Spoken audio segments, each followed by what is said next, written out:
앞서 사드 배치에 따른 중국의 한한령으로 중국 수출 의존도가 높았던 충북도 경제적인 타격이 컸었죠.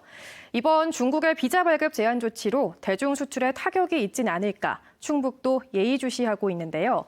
과거 특히 피해가 컸던 화장품 업계가 수출 다변화와 현지 네트워킹 강화로 대응하고 있습니다. 조미애 기자입니다. 세라마이드, 비타민C 유도체 등 화장품 원료 생산 기술력을 인정받아 중소벤처기업부가 바이오 분야 소부장 강소기업으로 인정한 업체입니다. 로레알, 에스티로더, 국내 대기업 등이 그 기술력을 알아보면서 설립 20년 만에 수출 700만 부를 달성했습니다.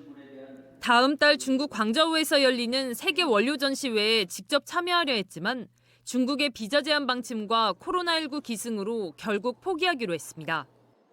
수출 강화를 위해 15년간 신뢰를 쌓아온 중국 현지 대리점 덕을 보게 됐습니다.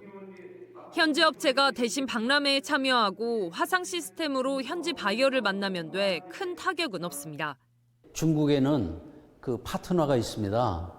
그래서 그 파트너가 이제 중개 역할을 해주기 때문에 그 훨씬 더 이제 부드럽고 그리고 그 필요한 것들을 미리 사전에 리스트업을 한 거를 갖고 저희가 준비했다가 거기에 대한 이제 답변을 해주고.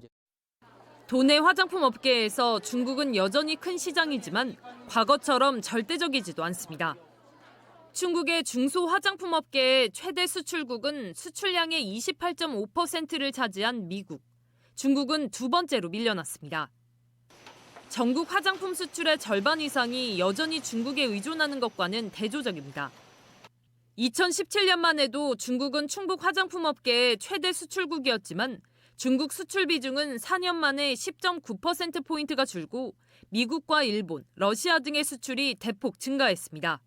중국 쪽으로 중심되었던 것이 다국화로 되고 있는 것이 지금 최근 이제 추세거든요. 미국 쪽으로 많이 지금 방향을 좀 돌리고 있고요. 거기를 거점으로 해서 이제 중남미로 진출할 수 있는 교두부를 확보하는 그런 전략들을. 충북도는 맞춤형 컨설팅과 세계 최대 규모 박람회 참가 지원 등을 통해 도내 중소기업들의 수출 다변화에 공을 들여왔다고 밝혔습니다. 올해 목표는 중남미 시장 진출입니다. 멕시코에 맞춤형 수출 지원을 하고자 예산을 확보를 했습니다. 동남아나 북미만 대상으로 하다 보면은 수출의 한쪽으로 편중되어 있기 때문에 앞으로 다각적으로 이제 중남미 쪽에도 우리가 기초나 색조 화장품 쪽으로도 수출을 확대해 나갈. 충북 화장품업계는 중국 리스크를 줄이기 위해 수출국 다변화와 현지 맞춤형 전략을 모색하고 있습니다.